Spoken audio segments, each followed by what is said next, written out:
जय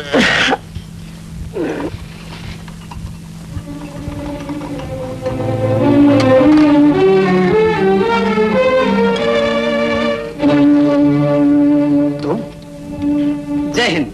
मेरा ख्याल था मैं आपके जागने से पहले ही चाय खत्म कर लूंगा। लेकिन तुम्हें यहाँ आने किसने दिया? चोर मालिक मकान की इजाजत लेकर तो नहीं आता। वो खिड़की देख रहे हैं आप, बस समझ लीजिए। लेकिन तुम्हें दोबारा आने की जरूरत क्या थी? आपका ख्याल ठीक है हुजूर। भला मेरा आपसे क्या वास्ता जो मैं यहाँ रोज रोज आऊं? मतलब क्या तुम्हारा? मतलब ये है कि कल रात मैंने एक मजबूर औरत और उसके बच्चे को गुंडों का शिकार होने से बचाया। उसी मुसीबत की मारी औरत के लिए मैं आपसे कुछ मदद मांगने आया हूँ। क्या आप मदद करेंगे? मैं किस किस की मदद करता फिरूं? दुनिया में तो हजारों ऐसी बेसहारा औरतें होंगी। हुजूर, उस औरत जैसी लाखों में एक होती है। उसके पति ने उसे ठुकरा दिया है, लेकिन वो अभी तक उसके नाम की माला जपती है। तो मैं क्या करूं? मेरा उससे क्या ताल्लुक? वाह साहब, तो क्या पति और पत्नी का आपस में कोई संबंध नहीं होता? क्या बक रहे हो? मेरी पत्नी मद्रास में। मद्रास में थी हुजूर, है नहीं? ये तस्वीर देखिए आप।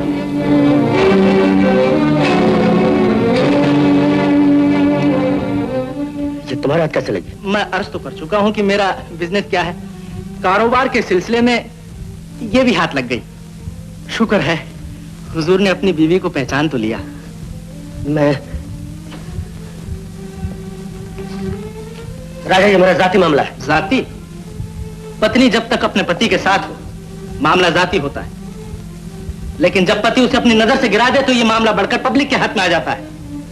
इस औरत को रक्षा का वचन मैंने दिया है। ये औरत इस वक्त मेरे घर में। जरा सोचिए, अगर मैं वक्त पर न पहुंचता तो क्या होता? आज आपका नाम शहर भर के अखबारों में होता। आपकी इज्जत, आपका मर्तबा, शान और शौकत हर अखबार के पहले सफे पर आपका मुंह चढ़ा रही होती।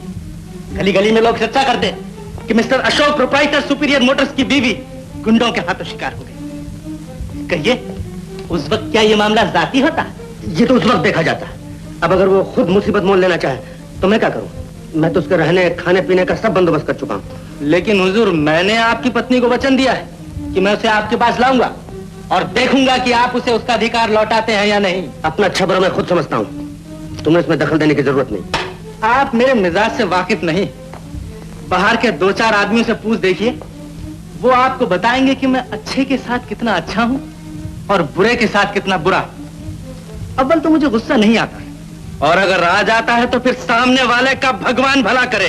देखो राजा, अगर तुम्हें उससे इतनी हमदर्दी है तो मुझसे और रुपए ले जाओ और उसे समझा बुझाकर मद्रास वापस भेज। अगर आपकी बीवी मॉडर्न औरत होती तो आपके इस ऐलान पर खुशी के मारे नाच उठती। लेकिन आपकी बदकिस्मती कहिए या उसकी खुशनसीबी, वो बेचारी पुराने ख्यालात की औरत है। वो अपना पतिव्रत धर्म सोने के तराजू में तोलना नहीं जानती।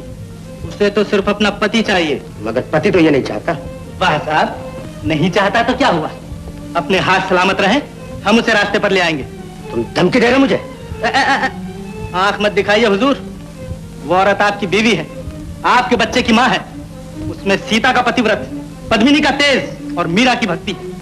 उसकी आन लीजिए हुजूर, उसे उठाकर अपने गले से लगा लीजिए, वरना मैं जीते जी आपको चैन का सांस न लेने दूंगा। चिल्ला क्यों रहा हो? इसलिए कि लोग सुने और मेरी इज्जत मिट्टी में मिल जाए। इज्जत?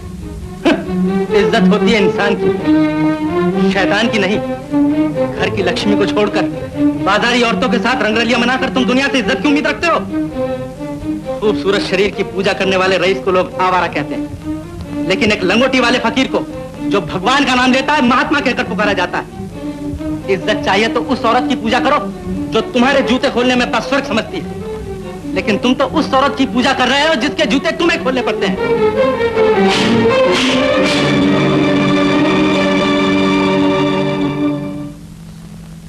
तुम्हारे थप्पड़ की आवाज मेरे लिए कोई नई बात नहीं। मैं भी जब किसी को थप्पड़ लगाता हूं तो बिल्कुल ऐसी ही आवाज पैदा होती है। शायद पिछले जन्म में हम दोनों भाई होंगे। जय हिंद। जिंदगी का सफर है ये कैसा सफर, कोई समझा नहीं